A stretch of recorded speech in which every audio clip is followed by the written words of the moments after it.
Episode 3 की starting होती है और हमें रेंतारो को दिखाया जाता है जो कि सुबह उठ चुका था और दरअसल आज उसे वाओगुरी-सान के साथ पढ़ाई करनी होती है, जहाँ पे रेंतारो बोलते हैं कि आज सैटरडे है और पहली बार मैं इतना जल्दी उठा होऊंगा, या तो यूँ कह लूँ कि दरअसल मुझे पूरी रात ही नींद नहीं आई है। रेंतारो बहुत ज्यादा एक्साइटेड होता है और वो वाओगुरी-सान के मैसेज को पढ़ रहा था जहाँ पे उन्होंने लिखा था कि हम कल मिलेंगे पढ़ाई करने के लिए। रेंतारो अपने मन में कहता है कि न जाने मैंने ये मैसेज कितनी बार देख लिया है कि मेरी नजर इसमें से हट ही नहीं रही है। कुछ देर बाद हमें रेंतारो को मेट्रो में दिखाया जाता है जहाँ पर वो बेचारा इतना नर्वस होता है कि उसे चक्कर आ रहे थे। वो कहता है कि मैं कैसे उनसे बात करूंगा, न जाने मैंने ये नजारा कितनी बार देख लिया होगा, 1000 बार, 10,000 बार या फिर 1,00,000 बार, पर मगर आज पहली बार ऐसा हो रहा है कि मेरे को ये नजारा भी बहुत ज्यादा पसंद आ रहा है। यहाँ पे रेंतारो के पीछे कुछ लड़कियां खड़ी होती है जो कि उसकी हाइट के बारे में बात कर रही थी, पर मगर रेंतारो को उनसे कोई भी मतलब नहीं होता। और थोड़ी देर बाद जो वो मेट्रो से नीचे उतरता है उसके सामने ही वाओगुरी-सान खड़ी होती है जो कि काफी ज्यादा पहले आ चुकी थी। वो रेंतारो को देख के उसे हेलो कर रही होती है। रेंतारो पूछते कि वाओगुरी-सान क्या आपको मेरे यहाँ पे इंतजार करना पड़ा? नहीं रेंतारो, मैं दरअसल यहाँ पे थोड़ी देर पहले ही आ चुकी थी। क्या जो वाओगुरी-सान है हमेशा इतनी ही क्यूट लगती है? अब थोड़ी देर बाद हमें दिखाया जाता है कि वो दोनों एक रेस्टोरेंट के अंदर होते हैं। इसी की हमेशा की तरह जो वाओगुरी होती है वो तो पहले अपने लिए खाना ऑर्डर करती है और खाने को खाने लग जाती है और कहती है कि मेरे को ये खाना बहुत ज्यादा पसंद है। दरअसल जो ये रेस्टोरेंट है मैं इसमें काफी टाइम से आना चाहती थी कि जो यहाँ का खाना है वो बहुत ज्यादा टेस्टी होता है। पर मगर हमारा रेंतारो वो तो सिर्फ वाओगुरी-सान को ही देखे जा रहा था। वाओगुरी-सान कहती है अगर तुम अपना खाना नहीं खाओगे तो मैं उसे खा जाऊंगी। रेंतारो अब खाते हुए कहता है अपने मन में, मैं दरअसल इधर आने से पहले बहुत ज्यादा नर्वस था, इस वजह से मैं भूल चुका था कि वाओगुरी-सान को खाने से कितना लगाव है। अब खाना खाने के बाद वो लोग पढ़ने के लिए तैयार हो चुके होते हैं। वाओगुरी-सान कहती है कि पहले हम मैथमेटिक्स से स्टार्टिंग करेंगे, पर मैं तुम्हें बता दूं रेंतारो, अगर तुम्हें किसी में दिक्कत आए तो तुम मेरे से पूछ सकते हो, चाहे वो बड़ा क्वेश्चन हो या छोटा क्वेश्चन। दोनों पढ़ना शुरू करते हैं जहाँ पे थोड़ी देर बाद जो हमारा रेंतारो होता है उसे क्वेश्चन में दिक्कत आ रही थी। जो वाओगुरी-सान होती समझ जाती है और वो रेंतारो के पास आती है, पर मगर वो कुछ ज्यादा ही क्लोज आ चुकी होती है। रेंतारो की तो धड़कनें ही बहुत ज्यादा तेज हो जाती है। दोनों की आंखें एक दूसरे से मिल जाती है, पर मगर थोड़ी देर बाद ही वो एक दूसरे से दूर हो जाते हैं। वाओगुरी-सान कहती कि मुझे माफ कर देना, दरअसल मैंने नोटिस नहीं करा और मैं कुछ ज्यादा ही पास आ गई।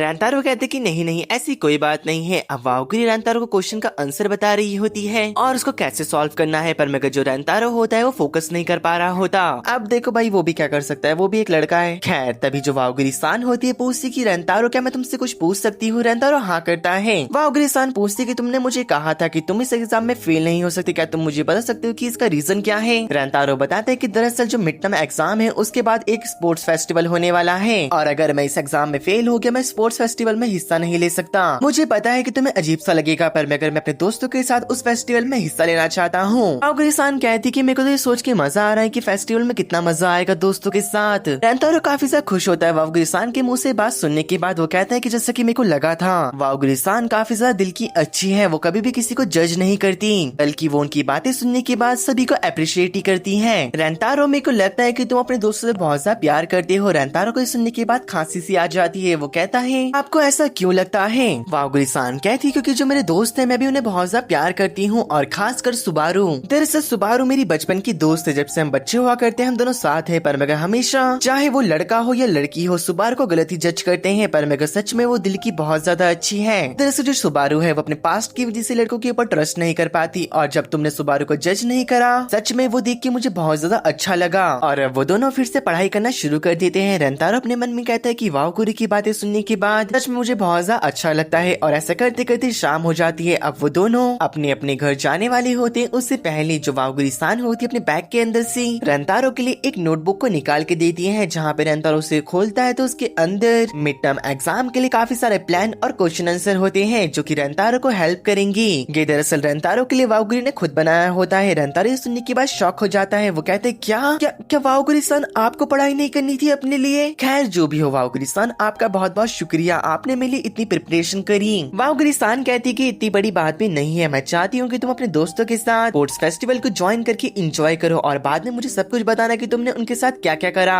और वो स्माइल करते हुए कहती कि तुम समझ चुके हो ना। और अब वाओगुरी-सान जाने लग जाती है, पर मगर रेंतारो ने रोकते हुए कहते हैं कि वाओगुरी-सान आपका बहुत बहुत शुक्रिया। ये कहती कोई बात नहीं और उसे बाय बोल के चली जाती है। रेंतारो उस नोटबुक को देखते हुए कहता है कि अब इस एग्जाम में मैं सिर्फ पास होऊंगा, फेल होने की कोई भी गुंजाइश नहीं है, क्योंकि दरअसल वाओगुरी-सान ने मेरे लिए बहुत ज्यादा मेहनत करी है और मैं ऐसा बिल्कुल नहीं करूंगा इससे वाओगुरी-सान को बुरा लगे। अब ये सब सोच कर रेंतारो आगे की तरफ बढ़ने वाला था, पर मगर तभी कोई उसका पीछे से बैग को पकड़ लेता है और वो कोई और नहीं सुबारू होती है। सुबारू रेंतारो कहती है तुम्हारे पास थोड़ा टाइम है, मुझे तुमसे कुछ बात करनी है। अब वो दोनों एक कैफे में आ चुके थे बात करने के लिए। बेचारे रेंतारो की तो फटी पड़ी होती है। वो कहते हैं कि काफी देर हो चुकी है, पर मगर अभी तक इन्होंने मेरे से एक शब्द भी नहीं कहा। लेकिन एकदम से सुबारू कहती है कि रेंतारो सच सच बताना, क्या तुम वाओगुरी के बॉयफ्रेंड हो? और ये सुनने के बाद रेंतारो के हाथ से तो कॉफी नीचे ही गिर जाती है। बेचारे का हाथ भी जल चुका होता है कॉफी की वजह से, पर मगर तभी सुबारू रेंतारो को अपना स्कार्फ देती है। रेंतारो शॉक हो चुका होता है देखने के बाद। रेंतारो कहता है कि आखिरकार ये सब कुछ ये क्यों कर रही है? क्या ये मेरे से नफरत नहीं करती? मेरा मतलब है मैं वाओगुरी-सान से बात करता हूँ, इस वजह से क्या ये मेरे से नफरत करती है? सुबारू तभी कहती कि इसका मतलब मैं ठीक थी कि तुम वाओगुरी के बॉयफ्रेंड हो। रेंतारो कहते कि अरे नहीं, सच में ऐसी बात नहीं है। तो आखिरकार तुम्हारा और वाओगुरी का रिश्ता क्या है? ये सुनने के बाद जो रेंतारो होता है वो काफी ज्यादा सोच में पड़ जाता है और लिटरली वो काफी ज्यादा गहरी सोच में चला जाता है कि उसका और वाओगुरी का रिश्ता क्या है। क्या वो मेरी दोस्त है या फिर मेरी दुकान की बस एक कस्टमर? सुबारू पूछती क्या तुम वाओगुरी को बस थोड़े से टाइम से जानते हो? रेंतारो कहते हैं कि हाँ, दरअसल मेरे को भी ज्यादा टाइम नहीं हुआ है उन्हें जानते हुए। सुबारू कहती है तो काफी ज्यादा अच्छी बात है, मैं चाहती हूँ कि तुम वाओगुरी से मिलना छोड़ दो।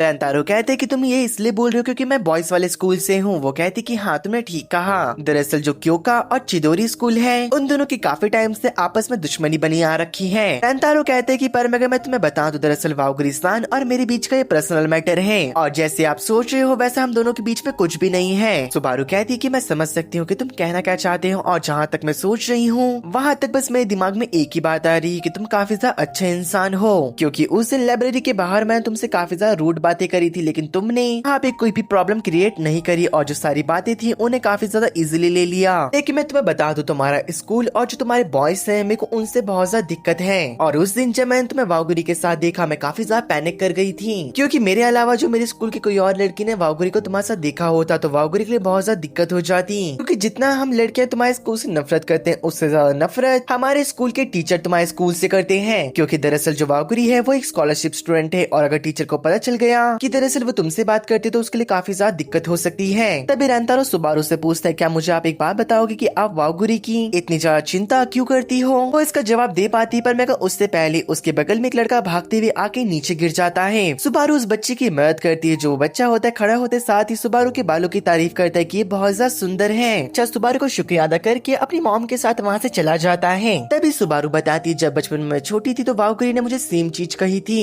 जो कि अभी इस बच्चे ने मुझे कहा है। सुबारू रेंतारो को बताती है जब बचपन में छोटी हुआ करती थी तो लड़के मेरे को मेरे बालों के कलर की वजह से जज करते थे और मेरे को बुली करा करते थे। तब उस टाइम पे वाओगुरी ने मुझे प्रोटेक्ट करा और कहा कि जो मेरे बाल हैं वो बहुत ज्यादा खूबसूरत है और तब से लेके अब तक जो वाओगुरी है वो मेरे लिए एक सुपर हीरो की तरह है। ऐसे कहते वो काफी ज्यादा इमोशनल हो जाती है और इमोशनल तौर पे ही कहती है कि तुम वाओगुरी से मिलना बंद कर दो, क्योंकि मैं जानती हूँ कि वाओगुरी ने क्योंकि स्कूल में आने के लिए कितनी ज्यादा मेहनत करी है, उससे रात रात उठ के पढ़ाई करी है। मैं नहीं चाहती कि उससे उसकी स्कॉलरशिप छीन ली जाए और उसे स्कूल से बाहर जाना पड़े। और मैं तुम्हें बता दूं कि सच में मुझे नहीं पता अगर वाओगुरी को इस बारे में पता चला कि मैंने तुमसे ऐसा कहा है तो उसका रिएक्शन कैसा होगा। शायद ऐसा भी हो सकता है कि वो मेरे से बात करना छोड़ दे या फिर वो मेरे से नफरत करने लग जाए। मैं वाओगुरी के लिए ऐसा कर सकती हूँ क्योंकि जो वाओगुरी की खुशियाँ हैं वही मेरे लिए सब कुछ है। तो प्लीज मैं तुम्हारे सामने हाथ जोड़ती हूँ, उससे मिलना बंद कर दो। सुबारू की सारी बातें सुनने के बाद जो हमारा लड़का होता है वो याद करता है कि बॉयज स्कूल और जो गर्ल्स स्कूल है उन दोनों के बीच में कितनी बड़ी दुश्मनी है और वो एक दूसरे से बहुत ज्यादा नफरत करा करते हैं। रेंतारो ये नोटिस कर चुका होता है कि सुबारू वाओगुरी की बहुत ज्यादा चिंता करती है, लेकिन तभी रेंतारो को वाओगुरी की एक बात याद आती है। जब रेंतारो को वाओगुरी ने कहा था मुझे फर्क नहीं पड़ता कि गर्ल्स स्कूल और बॉयज स्कूल के बीच में क्या चल रहा है, बस मैं तुम्हें जानना चाहती हूँ, वो भी काफी ज्यादा अच्छे तरीके से। और ये सब याद करने के बाद रेंतारो कहता है कि मुझे माफ कर दो, दरअसल जो तुम ये सब मेरे से कह रही हो मैं वो नहीं कर सकता।